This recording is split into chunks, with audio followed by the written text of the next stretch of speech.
다시 예언하여라 하리라 하더라. 아멘. 오늘 우리에게 주시는 하나님의 말씀입니다. 요한계시록 10장 말씀 내용이 분량이 좀 되기 때문에 오늘 이 말씀을 어떤 이렇게 주제를 통해서 우리가 살펴보고 오늘 그리고 아마 내일 걸쳐서 우리가 내용을 살펴보면 좋을 것 같습니다. 그냥 봤을 때 너무나 많은 내용들이 담겨 있기 때문에 조금 이해가 되지 않고 혼란스러울 수 있습니다. 그래서 흐름을 따라서 조금 우리가 나누고자 합니다. 오늘 말씀은 여섯 번째 천사가 이제 나팔을 분 후에 그리고 아직 일곱 번째 천사가 나팔을 불기 바로 그 전에 이렇게 발생한 사건을 기록하고 있습니다. 우리가 이제 연극 같은 걸 보다 보면 1막 끝나고 2막 그리고 3막 이렇게 이어지게 되는데 그 막 중간중간마다 다음 막을 위해서 잠깐 쉬는 시간을 갖습니다. 이것을 전문적인 용어로는 막간이라고 부르죠. 근데 오늘 이 말씀 또한 요한계시록의 말씀도 이런 막간을 가지고 있습니다. 이미 이제 예수님께서 여섯 번째 인을 떼시고 그리고 일곱 번째 인을 다시기 떼기 그 중간 그 부분이 요한계시록 7장인데 여기서 14만 4천이라는 그런 인침받은 숫자에 대해서 한 장을 쭉 이렇게 묘사하고 있는 그 말씀이 있었습니다. 여섯 번째와 일곱 번째 사이를 잠시 계속해서 쉬는 겁니다. 오늘 또 이 나팔에 대해서도 동일합니다. 여섯 번째가 끝나고 나서 일곱 번째가 일어나기 바로 그 전에 또 막간이 등장하면서 잠시 세상이 멈추고 그 안에서 일어나는 다양한 일들을 말씀한 후에 그 다음에 다시 일곱 번째 사건으로 이어지게 됩니다. 나중에 한 번 더 왜 이런 의도를 가지고 하시는지를 우리가 한번 좀 더 나누는 시간을 갖겠습니다. 먼저 우리가 오늘 말씀을 보게 되면 지난 시간에 여섯 번째 나팔을 불고 그리고 큰 마병의 숫자가 이 땅에 남겨진 사람들 그들 중에 하나님을 믿지 않는 사람들에게 큰 심판을 행한 것을 우리가 살펴보았습니다. 성경에서는 2만만이라는 표현을 사용했기 때문에 무려 2억이라는 어마어마한 마병의 숫자가 결국에 이 땅에 인침받지 못한 그런 사람들을 심판하게 될 거고 이 땅에 있는 인구의 3분의 1이 결국 이 심판에 당해 죽게 되지만 안타까운 사실은 바로 그거였습니다. 남겨진 사람들은 여전히 우상을 섬기고 있고 여전히 죄 가운데 있지만 그들이 끝까지 회개하지 않았다라는 겁니다. 그러니까 하나님을 향한 그 마음이 심판 가운데 돌아서는 사람이 있는가 하면 그 심판 중에 더 완악해지는 사람이 있다라는 겁니다. 그 모습을 통해 하나님의 심판이 정당하다라는 것을 우리는 알게 되는 것이죠. 오늘 말씀에서 이제 사도 요한은 여섯 번째와 일곱 번째 사이에 또 다른 환상을 보게 됩니다. 그리고 이 환상에서는 이제 아주 힘이 센 그리고 크기도 아주 큰 그런 천사가 이제 환상 중에 등장하는 것을 보게 됩니다.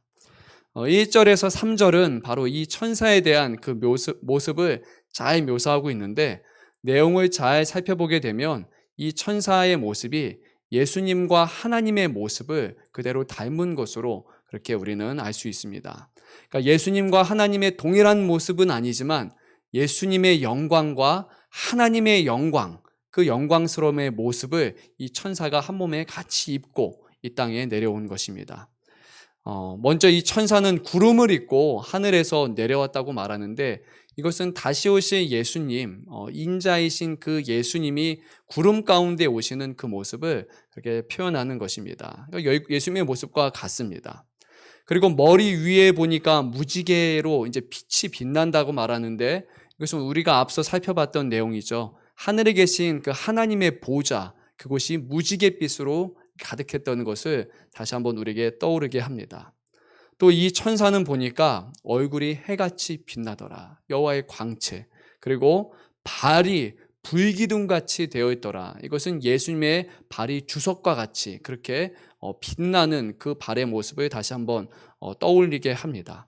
왜 이렇게 이 천사가 하나님도 아니고 예수님도 아닌데 이런 모습을 갖고 있을까? 그 이유는 바로 이 천사가 이 땅에 온 목적이 하나님과 예수님의 그 영광을 같이 얹고서 하나님의 사자로서 예수님의 사자로서 그 심판을 행하기 위해서 이 땅에 왔다라는 것을 성경은 말씀하고 있는 것입니다. 이 천사가 하늘에서 내려와서 보니까 두 발을 가지고 있었는데 한 발은 오른발은 바다를 밟고 있고 그리고 왼발은 땅을 밟고 있다라고 말합니다. 그러니까 상상이 되십니까? 얼마나 큰 천사이길래 한 발은 바다를 밟고 서 있고 한 발은 땅을 밟고 서 있는 그런 어마어마한 그런 천사의 모습을 보여주고 있습니다. 잘 보면 세 가지가 이렇게 연결이 됩니다. 어디서 왔죠? 이 천사가? 하늘에서 와서 그리고 무엇과 무엇을 밟고 있습니까? 땅과 바다를 밟고 있습니다. 그러니까 하늘에서 온 천사가 자신의 발 아래 땅과 그리고 바다를 두고 있다라는 겁니다. 그리고 나서 5절 6절을 보게 되면 이 천사는 다시 한번 자신의 손을 하늘을 향해서 높이 들립니다. 그러면서 땅에서 바다에서 하늘을 향해 다시 손을 들면서 이 모든 것이 결국 통치권이 하나님께 있다라고 그는 보여주게 됩니다. 그러니까 이 모습을 통해서 우리에게 보여주는 상징적인 모습은 하늘로부터 온 천사가 땅과 바다의 권세 그리고 그 안에 속한 모든 권세를 다 가진 후에 그것은 하나님의 것이다라고 영광을 돌리고 있다라는 것입니다. 6절 말씀 우리가 한번 한 목소리로 읽도록 하겠습니다. 6절 말씀입니다.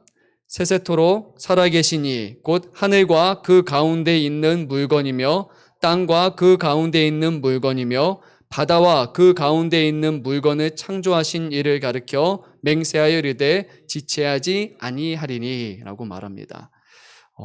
단순히 땅, 바다, 하늘 그렇게 세 가지만 말하고 있는 것이 아니라 하늘과 하늘에 속한 모든 것, 땅에 있는 모든 것, 그리고 바다에 있는 모든 것이라고 그렇게 말하고 있습니다.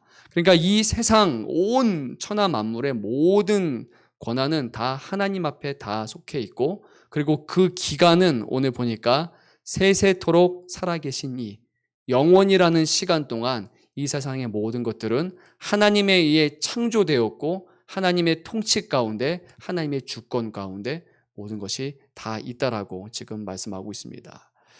이 모습이 바로 오늘날 우리 교회가 다시 돌아봐야 되는 모습입니다. 우리는 하나님이 계시지 않는 것처럼 보이지 않는 것처럼 그리고 세상의 모든 것을 세상에 있는 지도자들이 그리고 아니면 우리의 힘과 능력으로 이것을 행하는 것처럼 보여주지만 사도 요한이 보았던 그 모습은 하늘과 땅과 바다에 속한 모든 것이 영원토록 하나님의 주권 가운데 있다는 것을 그렇게 잘 선언하고 있었습니다. 지금도 하나님은 이 땅을 다스리시고 바다를 다스리시고 하늘을 다스리시는 분입니다. 우리 인간의 생각으로는 우리의 힘으로 우리가 하는 것처럼 보여지지만 하나님이 다스리고 계신다는 것을 우리는 믿어야 됩니다. 정말로 믿고 있습니까? 믿는다라면 우리의 생각과 우리의 삶은 바뀔 수밖에 없습니다. 모든 것 하나하나가 하나님의 손길에서 벗어난 것이 없고 그리고 이 세상의 모든 것이 사람의 손길이 아니라 하나님의 손길로 빚어진 것을 우리가 잘 안다면 지금 일어나는 모든 일들은 다 우연이 아니라 하나님의 철저한 계획 가운데 하나하나 다 이루어지고 있다는 것을 우리는 믿을 수밖에 없게 됩니다. 지금 코로나라 불리는 이 상황조차도 하나님의 손에서 벗어난 예외적인 상황이 아니라 하나님의 계획 가운데 통치 가운데 이루어지는 상황이라는 것을 우리는 알게 되는 것이죠. 그러면 우리가 해야 되는 반응은 이것입니다. 하나님이 이 모든 상황들을 통해서 통치하고 계실 때 교회는 무엇을 해야 되는가? 믿지 않는 사람들처럼 똑같이 흔들리며 똑같이 두려워하며 이것을 통해서 우리가 힘들어야 되는가? 아니면 하나님이 계심과 통치하고 계심을 믿으며 믿는 사람으로서 이것을 우리가 믿음을 지키며 살아가는 것. 정말 하나님의 믿는 사람이라면 외적으로 흔들리는 상황 가운데 하나님을 바라보고 의지하는 믿음이 그 전과 후가 항상 동일해야 된다는 것은 우리는 분명히 알아야 할 것입니다. 힘들기 때문에 두렵기 때문에 아니 병에 걸릴 수 있기 때문에 우리의 믿음을 잠깐 쉬겠습니다. 하나님을 향한 마음을 잠시 거두겠습니다라고 우리는 결코 말할 수 없다는 겁니다. 모든 것이 결국 하나님의 통치 가운데 있다는 것을 알다면 우리는 늘 동일한 마음을 가지고 그렇게 살아야 한다는 것입니다. 정말 그것을 믿는 사람으로서 다시 한번 우리 교회가 세워질 수 있기를 소망합니다. 우리의 마음이, 우리의 믿음이 코로나가 핑계거리가 되지 않고, 이 모든 상황이 결코 핑계거리가 되지 않고 하나님을 더 찬송하고 하나님을 더 바라볼 수 있는 그런 교회가 될 수 있기를 간절히 소망합니다. 이 힘센 천사, 그런데 천사가 손에 뭐가 한 가지 들려 있었습니다. 뭐가 들려 있죠? 오늘 말씀을 보니까요. 손에 작은 두루마리가 하나 이렇게 손에 놓여 있다라고 말합니다. 2절 말씀 우리가 다시 한번 읽어보도록 하겠습니다. 그 손에는 펴놓인 작은 두루마리를 들고 그 오른발은 바다를 밟고 왼발은 땅을 밟고. 손에 뭐가 있다고요? 두루마리는 두루마리인데 어떤 두루마리입니까? 펼쳐 있는 두루마리라고 그렇게 말하고 있습니다. 그러니까 이 두루마리는 원래 하나님에 의해서 누가 이것을 예수님께 전해준 그 두루마리, 그리고 예수님이 7인을 하나하나 다 떼신 후에 이제는 그 모든 것들이 다 펼쳐져서 이 천사에게 주어지게 된 것입니다. 그리고 이어지는 말씀을 건너뛰어서 보게 되면 이 두루마리가 누구를 향해 주어지게 되냐면 바로 사도 요한에게 주어집니다. 그러니까 말씀을 한번 읽어보도록 하겠습니다. 9절 말씀 읽도록 하겠습니다. 내가 천사에게 나아가 작은 두루마리를 달라 한즉 천사가 이르되 갖다 먹어버리라. 내 배에는 쓰나 내 입에는 꿀같이 달리라 하거늘. 먼저 하늘에서 음성이 나서 이것을 가져가라 라고 했습니다. 그러니까 사도 요한이 천사에게 다가갑니다. 그러니까 천사가 말합니다. 이것을 가져다가 먹으라. 그런데 이 두루마리에 대해서 말하면서 두 가지를 말하고 있습니다. 이것이 내 배에는 쓸 것이다. 그런데 내 입에는 달 것이다 라고 그렇게 말을 하게 됩니다. 그리고 사도 요한이 그것을 먹었더니 놀랍게도 정말 배에는 쓰고 입에는 달다라고 그렇게 말하게 됩니다. 이런 표현은 성경 안에 여러 군데서 찾아볼 수 있는데 이 하나님의 말씀이 달다라는 거, 우리가 시편의 말씀을 한번 떠올릴 수 있을 겁니다. 시편 119편 103절을 보게 되면 하나님의 말씀이 송이꿀과 같이, 꿀송이가 같이 달다라는 그 말씀처럼 정말 이것이 달게 느껴지는 말씀이었습니다. 또한 에스겔서 2장 8절에서 3장 3절을 보게 되면 동일하게 에스겔 선지자가 하나님의 말씀의 두루마리를 받게 됐고 그것을 먹으니까 그것이 입에서 달았다라고 그렇게 말하게 됩니다.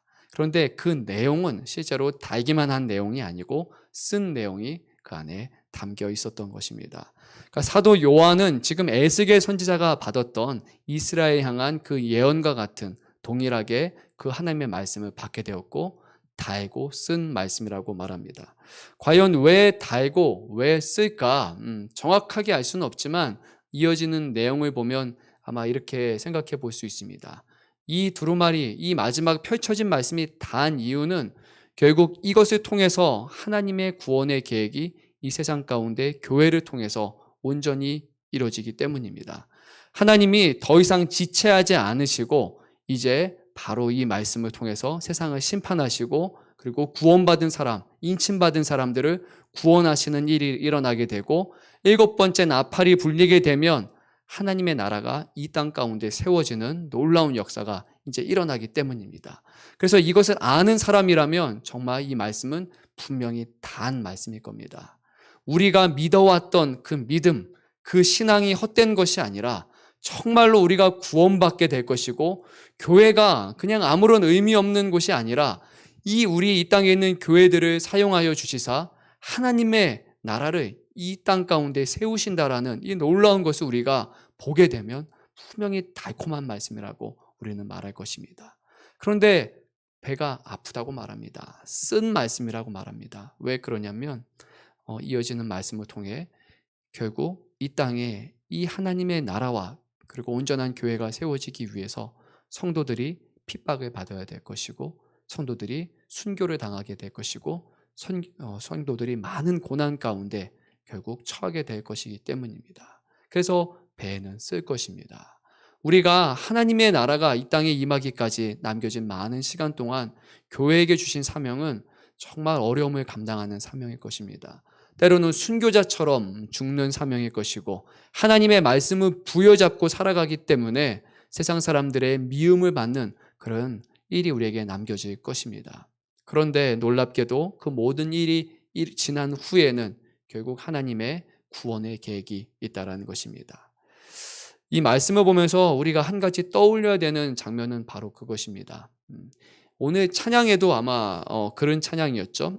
제가 그래서 오늘 찬양을 골랐는데요. 다시 한번 이 찬양이 십자가를 넘어서 우리가 부활이 있다라는 의미를 잘 생각해 봐야 됩니다.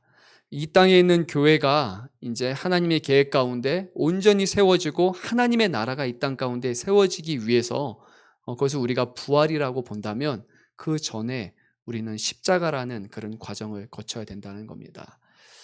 저와 여러분, 아마 대부분의 우리는 살아있는 상태로 주님을 만나지 않을 겁니다. 우리는 말 그대로 이 땅 가운데 십자가를 짓고 죽는 삶을 살아야 할 것입니다. 하지만 이 땅의 성도들이 죽는 것은 실패가 아니고 오히려 십자가의 죽음 이후에 부활의 승리가 있기 때문에 결국 그것은 승리가 된다는 겁니다. 세상의 기준에서 교회는 심판당하고 미움당하게 될 것이고, 그리고 요한계시록의 뒷부분을 보게 되면 이제 짐승들이 일어나서 짐승들이 교회를 핍박하게 될 것인데, 하나님은 교회가 짐승의 손에 놀아나는 것, 짐승에게 핍박당한 것을 그대로 놔두십니다.